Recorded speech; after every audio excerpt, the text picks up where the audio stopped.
Welcome back and thank you for choosing Inside Politics. We're taking a look at the latest political intrigues. Let's focus just a little bit on what next for OKA before I get to hear from our panelists on these issues that are a little bit jointed at the hip, if you might mention it that way, in terms of the earthquake moment by Mudavadi and what next for OKA. Now get this, the fallout within One Kenya Alliance on Musalia Mudavadi ANC's big day definitely came as a political surprise.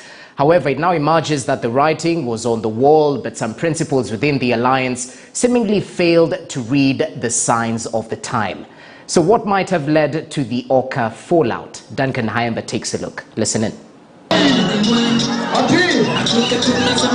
Telltale signs that OKA was standing on shaky grounds began showing in December last year and early January, when the principals began pulling in different directions.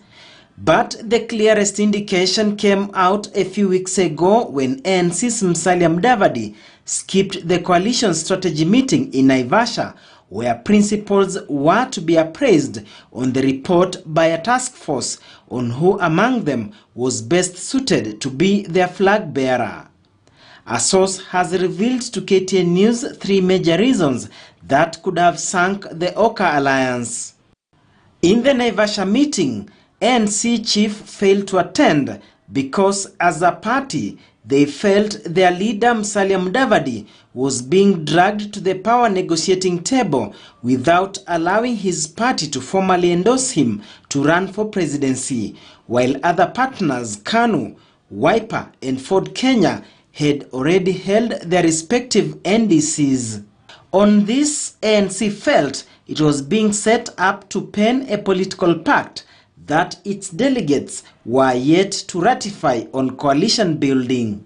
The party also says Naivasha meeting was an ambush, forcing Mudavadi to skip.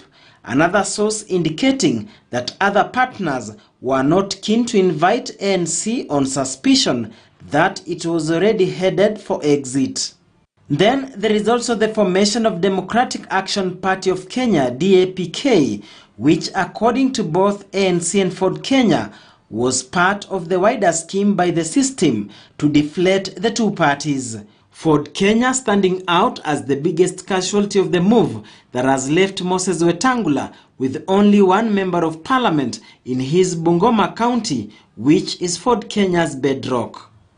Another reason ANC has advanced is that with KANU and Wiper already having a live coalition agreement or MOU with the ruling Jubilee Party, it was difficult to ascertain their commitment to the One Kenya Alliance cause, since they were enjoying some political benefits just like ODM, unlike ANC and Ford Kenya that were in the cold literally.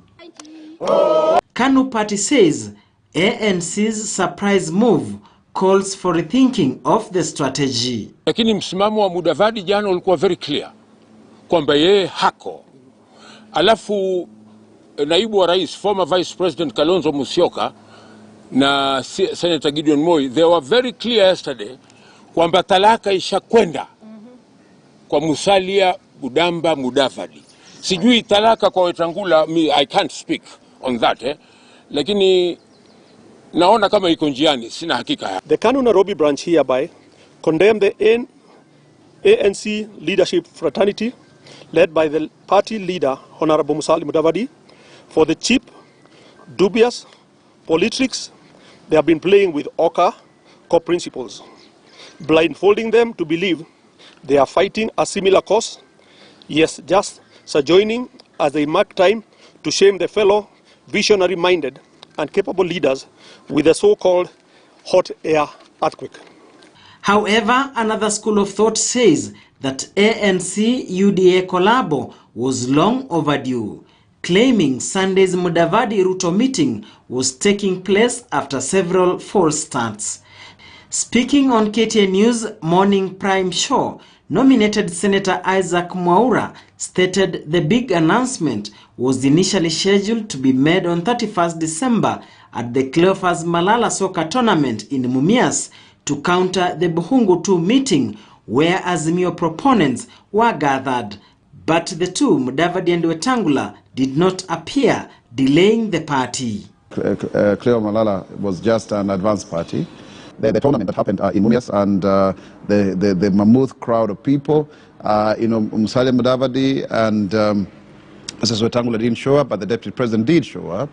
And really, this is just a very strong message that it is time for the young people, younger generation of people. With ANC teaming up with UDA, with Ford Kenya in tow, KANU and Wiper will be forced to craft another strategy as political outfits position themselves to capture power through coalitions. Duncan Haemba, KTN News.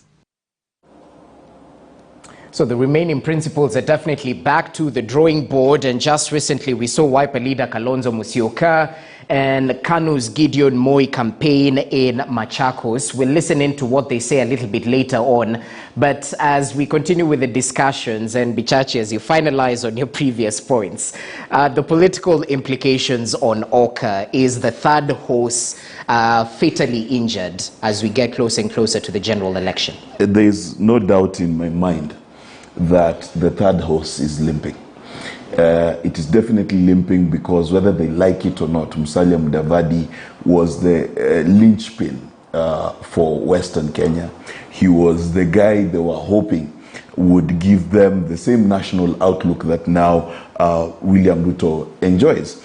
And this is because if you look at it, One Kenya today, it looks more like a central outfit, central Kenya, central eastern, what you'd call the broader Gema community, if you consider the Akamba as part of Gema. And it's lacking that national balance. Even though Gideon is there, Gideon is not considered the kingpin of the Kalenjin Rift. So that they're definitely limping going into this one. But it also simplifies things for them because the guy with the most votes there is Kalonzo Musyoka, so they know who's running. In fact, they are now more sorted than Mudavadi, who's running for presidency and deputy president and everything at the same time, because the deal was not announced. What One Kenya will quickly need to do is begin to show that they have might, and they've tried with the rallies they're doing, but it's not working. It's not having the gravitas, for example, that William Ruto has with his new bosom buddy Mudavadi. But now the issue that is happening within this marriage between William and Mudavadi is Mudavadi has spent his career criticizing what William Ruto is praising. It's a very confusing cacophony when you listen to them, because one person is saying the economy is in nonsense, we are totally messed up. The other one is saying we've built roads, we've done so well, we brought USGR. So it's interesting, but I don't think many people are interested in that cacophony, because the funniest thing is, as we talk about economic models, Mudavadi brings not just the criticism of the current system, but he carries the baggage of being the minister who ruined our economy. The guy was in charge of Goldenberg. There's not been a scandal in this country that has crippled us like that. Okay. If you list down in the last 30 years, the best and worst performing ministers of finance by virtue of GDP, Mudavadi's GDP growth comes 10 out of 10. He's the last. So if Mudavadi is going to lecture anyone about economics, he needs to lecture himself first, because he's the most astronomical failure as a minister of finance there is. Therefore, you keep asking yourself, this bottom-up, perhaps it will work better because Mudavadi is well-versed with taking Kenya to the bottom. He can only then step up from there. This is fact. But you have to give it to Mudavadi. His message on the economy has been consistent, hasn't it? No, let me tell you the truth. If you want to get ideas about business, go to Buruburu, find those boys who sits outside the barber shop and live in the mama's house, and they're 30. They have the best ideas until you put them out there in the field. That is the other issue. So what is happening? One Kenya, will it credibly be a third force? I don't think so. Because if you put Kalonzo Musyoka's 1.6 potential votes, 1.6 million, I'm not sure he will contain all of them because he's got dissenting governors within his backyard. Right. We know also William Ruto has made inroads within the Akamba community. So even if he gets 50% of that and Ruto and Raila share the other part, there is no third force. And I keep asking myself, why do you want to be a third force? What do you gain? Because the deputy presidentship is gone. All the seats have been shared. Yeah. So why would you want to force us into a runoff? You just want us to spend another 3 months where you've already lost. Well, perhaps they can give alternative leadership. And let's pick up right there, Dismas. Can One Kenya Alliance still provide alternative leadership? Because by the looks of it, Kalonzo Musyoka's value in the political landscape has gone up. He might be the next sought-after person. What's your take? Absolutely, but let's respond to a bit of toxic politics first. Number one and foremost, when Musalia Mudavadi was the Minister for Finance at the tender age, he was in his early 30s. In fact, he's the one who crashed the Golden Bag. He stopped the payments, and he turned around the economy. He came up with the economic liberalization. He worked that with all subject matter experts, including religious leaders. If you're a student of literature and history, he worked closely with the late Cardinal Maurice Otunga to convince President Moi to accept liberalization, to come up with fundamental, what you may describe as eureka moments that are liberalized Kenya's economy. Now, if that one is considered to be a failure, then definitions are getting, upside down. Number two, Musalia Mudavadi was born in Baringo, and his stepmother is from Baringo. So when he makes this public, that one does not take away the fact that he comes from the Luhya nation. So again, we must run away from toxic politics. Number three, the Kenyan economy today is in a big crisis because of the Ruto administration. Their fiscal policies, their monetary policies have made Kenya to be in a horrible state. The economy is bleeding. But I would accept that one of our panelists, who is a proud member of the Ruto administration, probably does not feel that effect. So for him, as far as every Kenyan is concerned, everything is working well.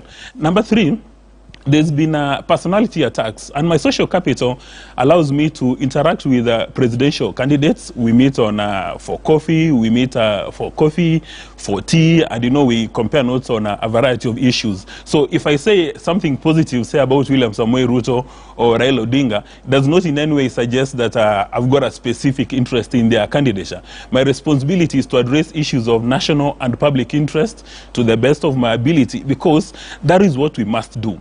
We must ensure that our analysis enables Kenyans to take decisions. We must ensure that we place our political stability and economic stability at the apex of our conversations and run away from impunity, mediocrity, and corruption. Now, if you're going to talk about corruption, there are people within the Azimio La Umoja network who are who are treated with suspicion that they may have engaged in corruption.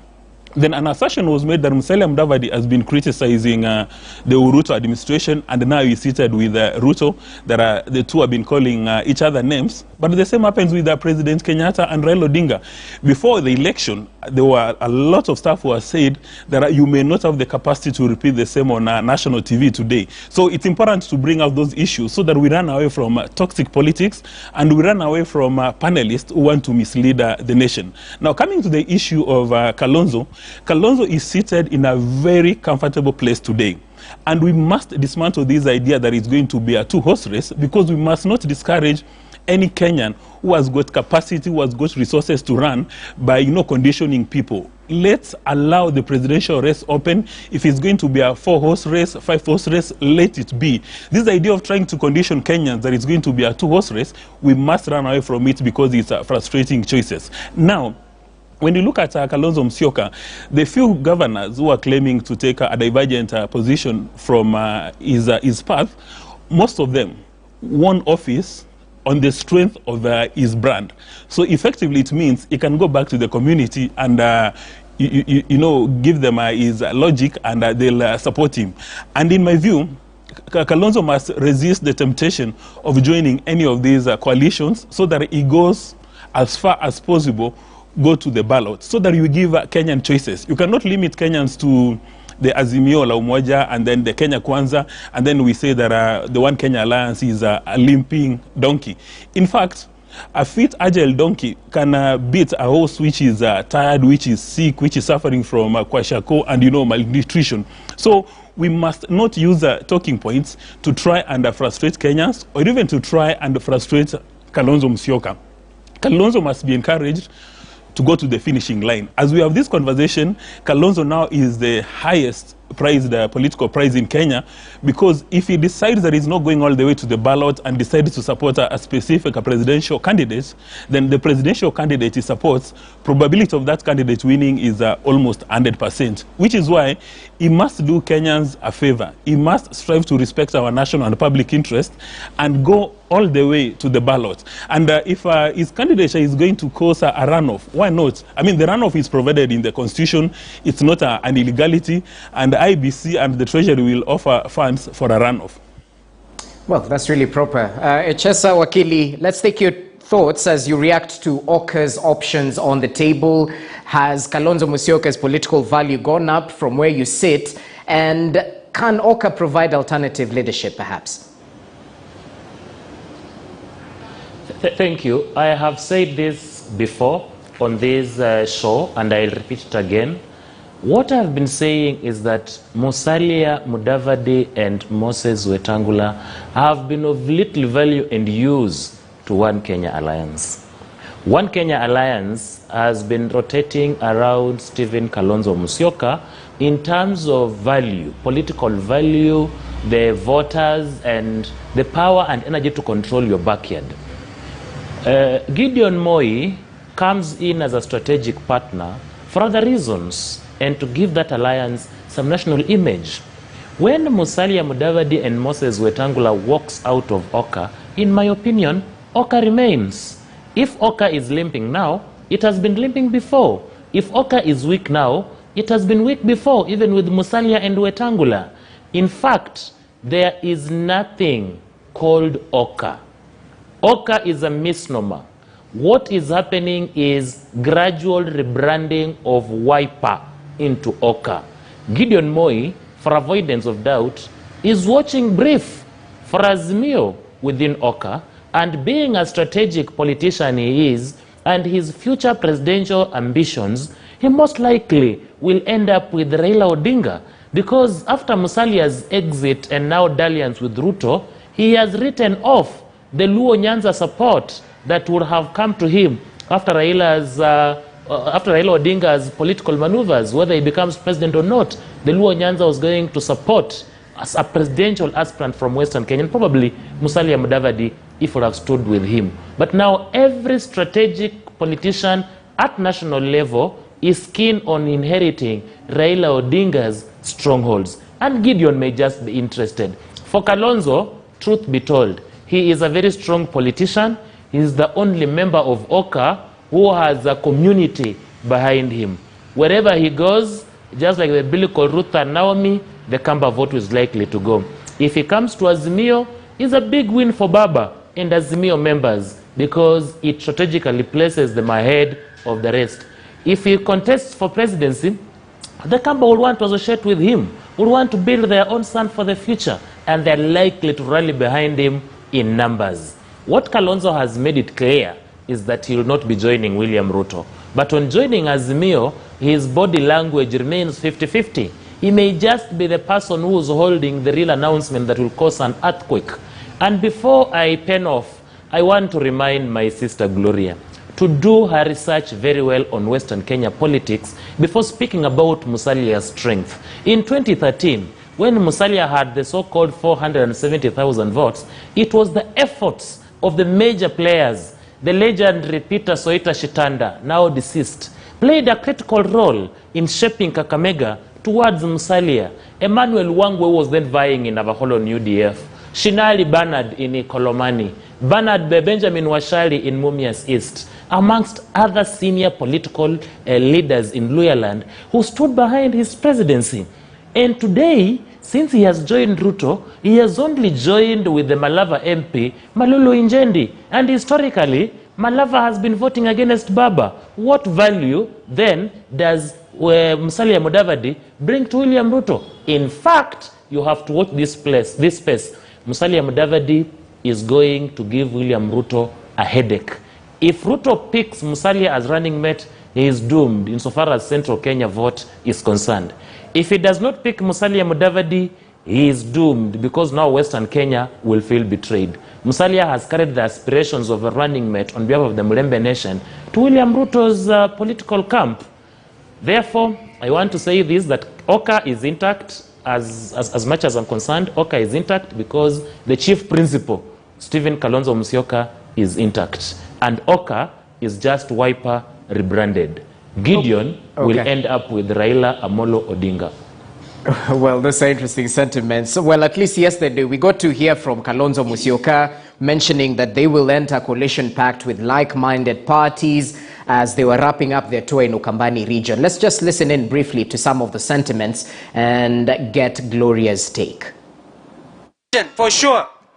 Lakini coalition, mimi na ndugu Gideon na mother mujue kana paik mundu kutoka ngayingi. So akanu si watu ambao wanatangatanga hivi hivi.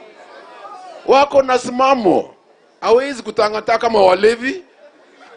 Wakisema njiani ndio hii. Na njia ambayo tumesema tuko ndani ya OKA. Na tutasimama kwa OKA. Na ile hali ambayo itakuwa mbele tutakaa ndani ya OKA. Tukitafuta marafiki zingine kuingia nasi tuko ndani ya OKA. Wakati mswada umepita bungeni, huyo mswada si wa chama moja, si wa upande moja, hata sisi tunaweza kuitumia. However, fanya kazi wakituonyesha urafiki kubwa. Walikuwa wanavaa shati moja, walikuwa wanavaa tai moja. 2017 ikakuja wakasema tubomoe nyumba zetu tujenge moja kubwa, na wakafanya hivyo. Walipoingia nyumba moja, ile tunasikia ni nduru peke yake. Kuvaa shati moja na tai moja imeisha. Hakuna amani tena.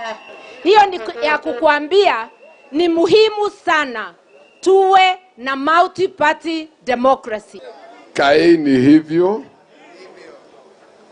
Tafadhali. Ninawasi. Eastern shikana. Umeona vile siafu naendanga? Hivyo tu. Mudavadi na Wetangula, they are your very good friends and they've lost their way. Usichoke kuongea na wao. Go and talk to them and tell them to come back to OKA.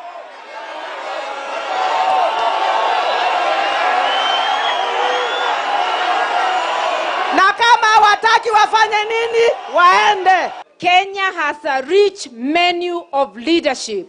Na kuambia kati ya hawa viongozi, rais watano wa Jamhuri ya Kenya ako hapa. Wana delegate 6,000 hivi wa Wiper waliniidhinisha kugombea kiti cha urais. Mmeona wenyewe viongozi waliokuwa hapa. Ni wale watu safi kabisa. Au wawili ni wangwana, ameshikiliwa sasa na mama wa nguvu. Mimi naona hii ikulu imekuwa real. Karibu. So these are interesting sentiments. Gloria, and just briefly, has the journey to State House for Kalonzo Musyoka become even clearer? Would you say that? It's very funny. I want to bust this runoff that people are scared of. You know, this One Kenya Alliance bubble, because it's a bubble. It's really a bubble. Let's assume for a moment that Gideon Moi, Kalonzo Musyoka, Martha Karua, Cyrus Jirongo, Justin Muturi get all the votes, all registered voters. You know, all registered voters in Baringo, 232,000. All registered voters in Kalonzo's area, that is Machakos, Kitui, and Makueni, 1.5, not even 1.6, 1.5. Martha Karua in Kirinyaga, if she gets everything, 349,000. It means yani everyone who has registered goes and votes for Martha Karua. Okay. Cyrus Jirongo in Kakamega, 749,000, yeah? All registered voters. And Justin Muturi, let's assume they all get all registered voters as One Kenya Alliance. They will total to 3.1 at best, 3.1 million. Now, in 2017, Raila Odinga lost the election with 6.7 million. That is more than double of what One Kenya Alliance gains to get if they get all registered voters in those regions. As they stand right now. As they stand right now. So what bubble is this about a runoff? Where is the runoff? If they could not even garner, you know, an equivalent of the loser in 2017, you know, if they could not even garner 5 million, where is the runoff here? This is a bubble. So, you know, for me, aside from the numbers, which are facts, which are there, aside from that, what is One Kenya Alliance selling? What at least we know Azimio is selling peace, unity, something to do with bringing people together. What is One Kenya Alliance selling? Because you cannot come and say sasa ndio tuko imara kabisa, mko imara mnauza nini? Hapa tuko kwa soko and the electorate is looking to buy. What are you selling? They have no ideology, they have no principle that brings them together. In fact, if anyone decamps now to One Kenya Alliance, I'm going to ask them, why have you gone there? Because it has nothing to do with ideology. It is not like Mudavadi saying that, oh, me, I've been talking about economy, and now you see between UDA, Azimio, and One Kenya, the only person talking about economy is UDA. When you're decamping to One Kenya Alliance, why are you going there? What's the motivating factor? What is the motivating factor? And then the fact is, as people are trying to call them a horse, this is not a horse in the race. You can only be a horse in the race if you actually stand a chance to win. They already know that they are not winning. That's why I was laughing when you said their journey to State House is becoming clear. Which State House? So now, on my time, I would. This is what I would agree on with one of the panelists. Yes, Gideon Moi is actually there. Ametumwa, angalie, keep those people busy for a while before you come here. Keep them busy. See who you can bring to Azimio, because Gideon Moi is going to Azimio. If I was in One Kenya Alliance and I was probably Kalonzo, because as it stands now, he's the one with the most votes, based on history. I would ask myself, for this thing to become actually One Kenya Alliance, a national outfit, where are people from Northeastern region? Why can't they go talk to Akina Ukuri Yatani and tell them, forget about handshake things, come here, we might give you ABCD. With your UPIA movement. Yes.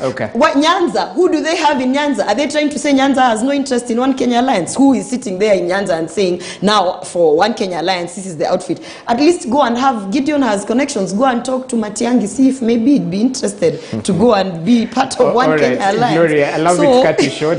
We have to take a short break. When we come back, we'll continue with the discussion, because most of these things are interlinked. We'll be talking about the running mate question, and there's so much speculation, as one of the panelists mentioned, that Mount Kenya region will be demanding for this particular slot. But what does it mean for Musalia Mudavadi, who's just joined Deputy President William Ruto's camp? We'll try and take a look at what is in for some of these presidential hopefuls. Stay with us. You're watching Inside Politics.